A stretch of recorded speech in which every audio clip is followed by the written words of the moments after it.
축구, 11명이 팀을 이루며 손을 쓸 수 있는 골키퍼를 제외하고 발로 공을 차서 상대편의 골에 공을 많이 넣는 것으로 승부를 겨루는 경기. 사전적 정의는 이렇습니다만 남자들은 어릴 적부터 흙으로 된 운동장에서 축구를 하는 게 일상이라 룰을 모르는 사람은 극히 드물고, 최근 토트넘의 손흥민 선수가 아시아 최초로 EPL 득점 왕을 하며 축구의 인기가 다시금 늘어나는 추세예요. 대한민국에서는 2002년 한일 월드컵을 겪어본 자와 겪어보지 못한 자로 나뉜다는 말을 혹시 아시나요? 교회, 절부터 시작해서 장례식장에서까지 대한민국을 외치고 월드컵 베이비붐이라는 단어까지 생긴 한국이 원래부터 축구에 인기가 많았던 국가였을까요? AFC 챔피언스 리그 통산 최다 우승국이 대한민국이라는 말이 민망하게 1983년 슈퍼리그라는 명칭에서 출발한 프로축구 K리그는 세계 3대 야구 리그로 불리는 KBO와 비교하면 경기당 평균 관중수, 좌석 점유율은 처참한 성적을 기록하고 있어요. 유럽의 축구 리그를 새벽에 생방송으로 시청하고 휑한 눈으로 등교 또는 출근을 하는 사람도 여럿 있는데, K리그는 왜 다른 종목의 리그 또는 해외와 비교했을 때 재미가 없다고 느낄까요? 명쾌한 해답을 찾을 수는 없지만 문제점들이 무엇이 있는지 오늘 한번 알아보겠습니다.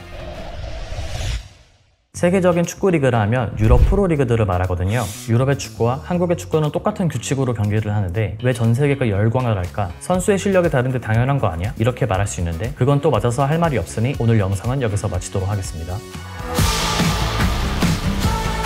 종목을 가리지 않고 모든 프로리그는 대중의 관심으로부터 시작되고 성적에만 목적을 가지고 있진 않거든요. 과거 영국의 모풋볼, 인원 제한 없이 마을과 마을 또는 산과 바다 등 큰 규모로 편을 나눠 마을의 모든 인원이 나와 공을 상대 마을까지 발로 차서 가져가는 경기인데, 마을 사람들이 모두 나온다면 당연히 자존심을 건 경기가 치러지겠죠. 산업혁명 이후 농업을 하던 사람들이 모두 공장의 노동자 신분으로 바뀌고 여가를 즐기기 시작할 때 우리 편, 너네 편을 나누며 축구팀이 생겼거든요. 이를 계기로 현재 프리미어 리그를 주도하고 있는 축구 클럽들이 탄생이 돼요. 아스널 FC는 지역 공수공장에서 출발하여 엠블럼의 대포가 있어요. 또한 지역 불황자들과 알코올 중독자들을 재활시키기 위해 만들어진 축구팀이 발전한 지금의 맨체스터 시티의 엠블럼은 운하가 있는 교육도시와 로마 시절 요새로 만들어진 역사로 배와 방패가 그려져 있어요. 여기서 눈여겨봐야 할 점은 팀을 응집하는 매개체는 변했지만 지역 사람들이 모여서 축구팀이 만들어졌다는 점은 변하지 않았다는 거죠. 아내와 차는 바꿀 수 있어도 축구팀은 바꿀 수 없다. 영국 축구 팬들 사이에는 이런 말이 있을 정도로 경기가 있는 날이면 펍에 모여 다 같이 맥주를 마시고 지역팀의 성적과 상관없이 훌리건이라는 단어가 생겨날 정도로 팀에 대한 애정 자체는 변하지 않았다는 거죠. 돈이 생기면 제일 먼저 먹을 것을 사서 축구장에 간다. 아무리 작은 마을도 교회와 축구장은 꼭 있고 교회가 없더라도 축구장은 있다. 영국을 예시로 들었지만 해외 구단들은 지역사회와 호흡하고 구단의 역사를 지역 주민들과 함께 만들어 왔거든요. 즉 구단과 지역사회는 공존의 대상으로 보는 거예요. 지역 연고라는 개념은 오랜 세월을 거쳐 사회 문화적인 배경 속에서 자연스럽게 형성되는 요소이지만 K리그의 경우 정부 주도에 의해 만들어지다 보니 태생적으로 지역적인 색이 해외에 비해 굉장히 얕을 수밖에 없어요. 그러면 지역 연고를 강화해야 사람들이 더 즐길 수 있을까? 라는 질문이 나올 수 있는데, 태생적으로 환경이 다른 한국에 그런 문화를 놓는다고 달라질 수 있을까요?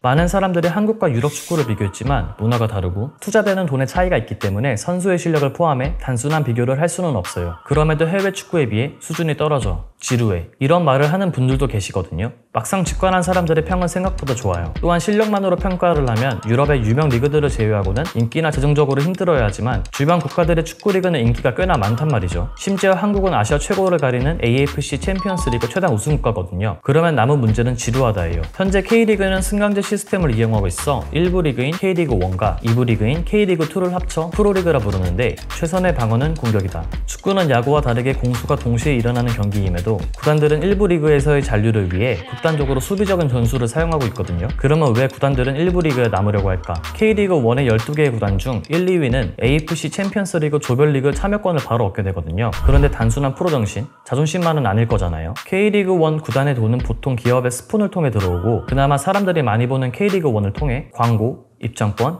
이적료, 유소년 회비 및 대관을 통해 수익을 얻어요. 이 이야기는 뒤에 다시 얘기하도록 하고, 이기는 것도 중요하지만 어떻게 이기냐가 중요한데 구단들은 지지 않는 축구를 하고 있다. 이게 문제점으로 지적이 되고, 이렇게 얻은 승리는 과연 누구를 위한 승리일까? 라는 의문을 가질 필요가 있어요. 최근 구자철 선수의 인터뷰 중 나왔던 말로 한국 축구에서는 비즈니스 관계 형성이 안 된 것 같아요. 축구도 일이잖아요. 내가적 생계다. 지역 프로구단이면 지역 경제에 이바지할 수 있는 인물이 되어야 한다. 라는 생각을 가져야 하잖아요. 그게 스포츠 산업이고요. 정말 열심히 뛰어주고 있지만 그들만의 리그가 아닌 결국 결국 흥행을 요구하는 선수들이잖아요. 국내 선수들에게 시사하는 바가 굉장히 큰 말일 것 같아요. 눈에 띄는 스타 플레이어까지 많이 줄었어요. 이 부분은 엘리트 시스템과도 연관을 지을 수 있는데 팀을 육성하는 것이 아니라 개인을 육성한다. 독일 유소는 축구의 핵심 가치예요. 개인의 성장을 중요시하고 도전적인 플레이를 지향하는 반면 한국의 엘리트 시스템은 팀의 승리를 위한 밸런스에 초점을 맞추고 진학을 위해 이기는 것을 목표로 두고 있어 더욱 조심스러운 경기들을 할 수밖에 없어요. K리그의 특이점 중 선수들이 해외로 셀링되는 시스템이 있거든요. 좋은 성적과 기량을 통해 해외로 이적하는 경우인데 스타 플레이어들이 모두 해외로 나가게 되니 볼 이유가 없어지는 것도 한몫하고 있어요. 홍보와 이미지를 위해 기업들이 투자를 해오던 과거와 다르게 이제는 자생력을 갖춰야 한다는 분위기가 조성되고 있는데 구단의 수익은 팬을 통해 나오고 팬들조차 이러한 경기에 흥미를 잃어가면 리그의 규모는 점점 작아질 텐데 말이죠.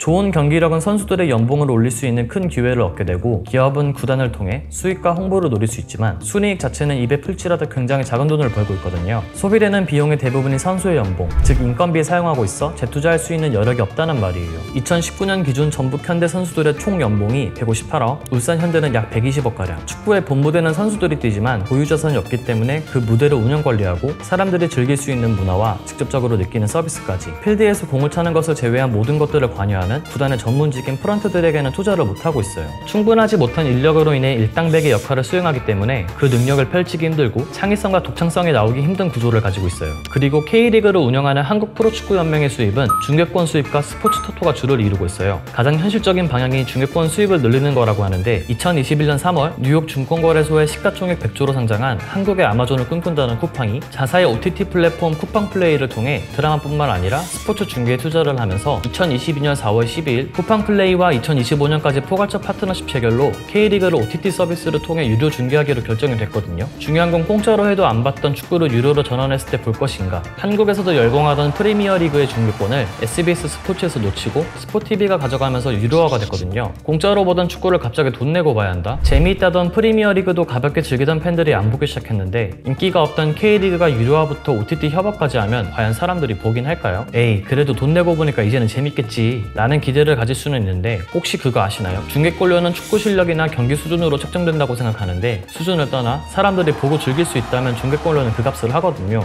옆나라 일본 J리그의 경우 오밀조밀 패스플레이를 하는 경향이 많아 지루함을 느끼는 경우가 많은데도 불구하고 흥행에 성공했고 중계권 구매자는 약 2조 원을 지불했거든요. 그 돈으로 J리그를 운영하는 사무국은 리그 운영, 마케팅, 인재 육성에 재투자를 하고요. 경제의 악순환 구조를 보면 회사가 매출이 줄면서 판매량을 줄이고 생산량이 줄어들면서 노동자가 줄어들고 결국 투자까지 줄이게 되는데 이게 지금까지 K리그의 구조였다면 앞으로는 투자할 수 있는 돈이 생긴다는 거거든요. 최근 한국과 외국 잔디 비교 영상이 올라왔는데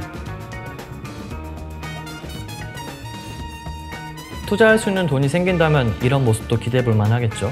또한 쿠팡플레이와 함께 중계 품질과 콘텐츠를 위한 투자를 하겠다고 전했어요. 현재까지 K리그의 중계에 대한 얘기는 정말 많았거든요. 노후된 카메라의 이용과 불필요한 장면을 많이 보여주고 굴러가는 공을 주민하고 골을 넣은 선수의 세레머니가 아닌 관중을 보여주고 특히 속도감이 느껴지지 않아 마치 게임을 하는 것과 비슷하다는 말이 많았어요. 이제 TV를 통해서 박진감이 넘치는 축구를 볼 수 있을까 기대가 되는데 쿠팡플레이가 K리그와 함께하면서 시작된 첫 프로젝트가 K리그의 올스타와 토트넘 홉스퍼의 내한 친선 경기를 주최하고 독점 생중계에 나섰거든요. 이게 좋은 방향으로만 흘러가준다면 해외 구단을 통한 K리그로 낙수 효과가 나올 수 있을 것 같은데 아직 판단하기에 이르기에 더 지켜봐야겠죠. 한국을 대표하는 문화 중 외국인들이 모두 감탄을 자아내는 떼창 문화. 해외 가수들이 내한 공연으로 오면 그 가수의 팬이 아니어도 떼창을 위해 가사를 외워가고 소속감을 느끼는 민족이잖아요.